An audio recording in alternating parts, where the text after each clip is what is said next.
The words hit like a quiet slap in the middle of the hotel lobby. The evening lights shimmered against polished marble floors. Business travelers moved in tired silence, and the soft hum of the air conditioner filled the space. But for Michael Carter, time seemed to pause the moment his boss leaned toward the receptionist and said something that made his chest tighten. "Why waste money on 2 rooms?" she said calmly.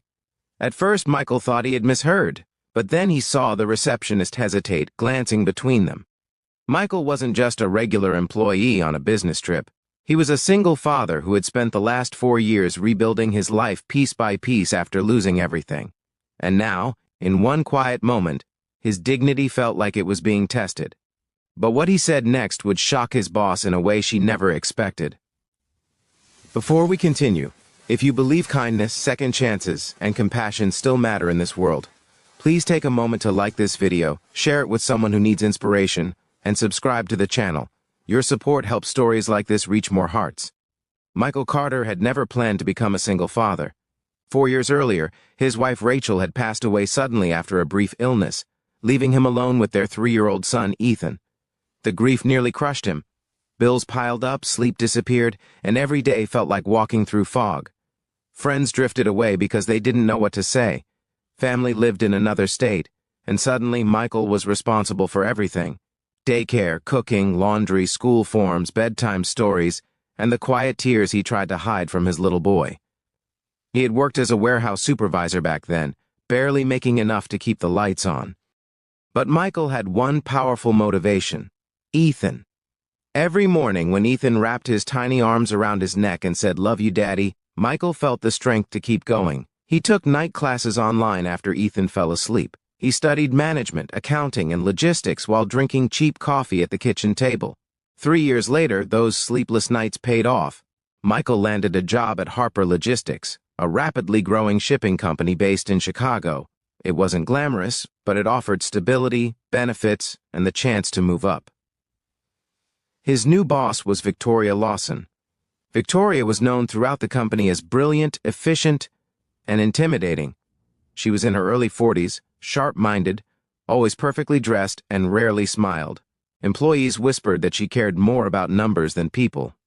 Michael respected her professionalism, but he always felt nervous around her, which made this work trip even more stressful.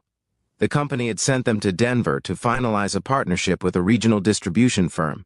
It was a 2-day negotiation that could bring millions of dollars in contracts. Michael had spent weeks preparing reports, projections, and strategy documents.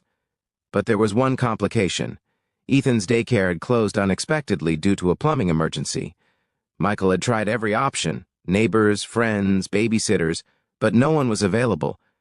After hours of panic, he finally asked Victoria if he could bring Ethan along for the trip.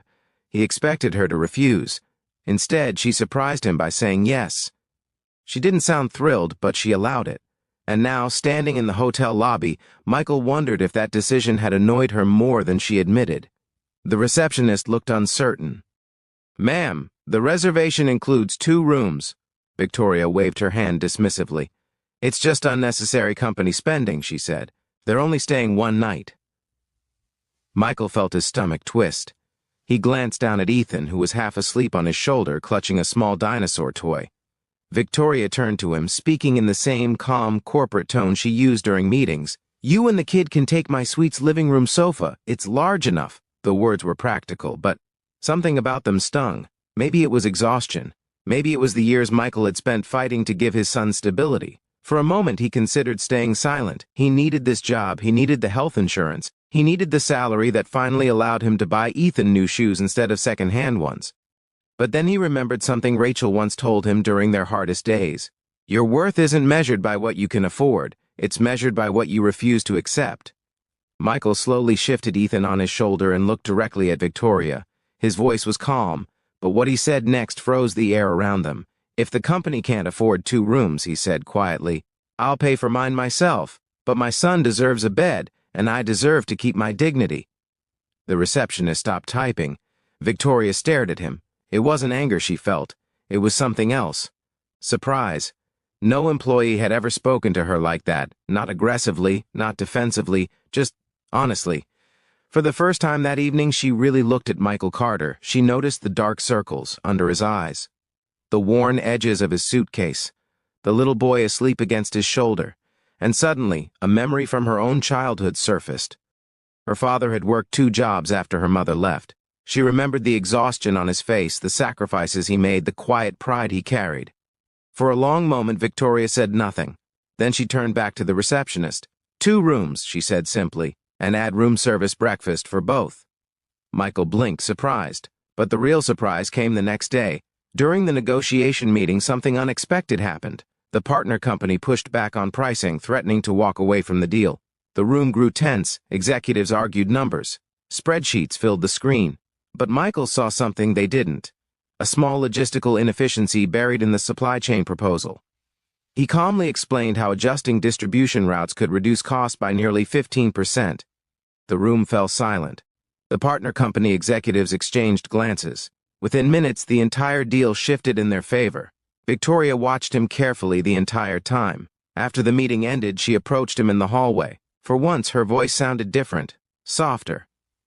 "You saved that deal today," she said. Michael shrugged modestly. "I just did my job." Victoria shook her head slightly. "No," she said quietly. "You did more than that." She paused, then added something that shocked him. "I misjudged you last night." Michael didn't know how to respond. Victoria glanced toward the lobby where Ethan sat coloring at a small table. "You're raising him alone?" Michael nodded. "For 4 years." Victoria watched the boy for a moment. Then she said something no one in the company had ever heard from her before. "That's harder than running any business." Over the next few months, things began to change. Victoria started involving Michael in bigger decisions. His ideas improved operations. His leadership helped motivate the team. And within a year, Michael Carter was promoted to Regional Operations Manager. But the biggest moment came during the company's annual leadership conference. Standing in front of hundreds of employees, Victoria told the story of the Denver trip. She spoke about pride, respect, and the moment an employee reminded her what leadership truly meant. Then, she called Michael onto the stage. The audience applauded as he walked forward, slightly embarrassed but smiling. Victoria shook his hand, and for the first time anyone could remember, she smiled. Before we reach the end of this story, tell us something in the comments. If you were in Michael's place that night in the hotel lobby, would you have stayed silent or spoken up? We'd love to hear your thoughts. Michael returned home that night to Ethan, who ran into his arms shouting, "Daddy!" And in that simple moment, Michael knew something important. Success wasn't just about promotions, money, or recognition. It was about standing up for your values, even when it felt risky. Because some